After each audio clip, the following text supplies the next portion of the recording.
ബില്ലുകളിൽ തീരുമാനമെടുക്കാൻ ഗവർണർക്കും രാഷ്ട്രപതിക്കും സമയപരിധി നിശ്ചയിച്ച സുപ്രീം കോടതി വിധിക്കെതിരെ പുനഃപരിശോധനാ ഹർജി നൽകാൻ ഒരുങ്ങി കേന്ദ്ര സർക്കാർ. ഹർജി നൽകാൻ കേന്ദ്ര ആഭ്യന്തര മന്ത്രാലയം നീക്കം തുടങ്ങി.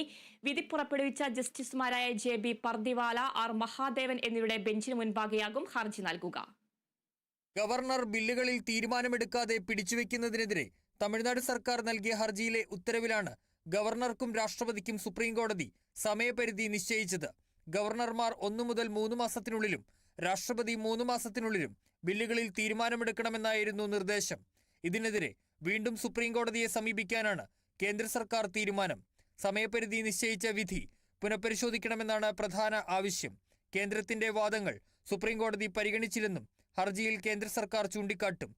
വിധി പുറപ്പെടുവിച്ച ജസ്റ്റിസുമാരായ JB പർദിവാല, R മഹാദേവൻ എന്നിവരുടെ ബെഞ്ചിന് മുൻപാകെയാകും കേന്ദ്ര ആഭ്യന്തര മന്ത്രാലയം ഹർജി നൽകുക. 3 മാസത്തിനുള്ളിൽ ബില്ലിൽ രാഷ്ട്രപതി തീരുമാനമെടുത്തില്ലെങ്കിൽ അതിന്റെ കാരണം അതാത് സംസ്ഥാനങ്ങളെ രേഖാമൂലം അറിയിക്കണമെന്നും സുപ്രീം കോടതി നിർദ്ദേശിച്ചിരുന്നു.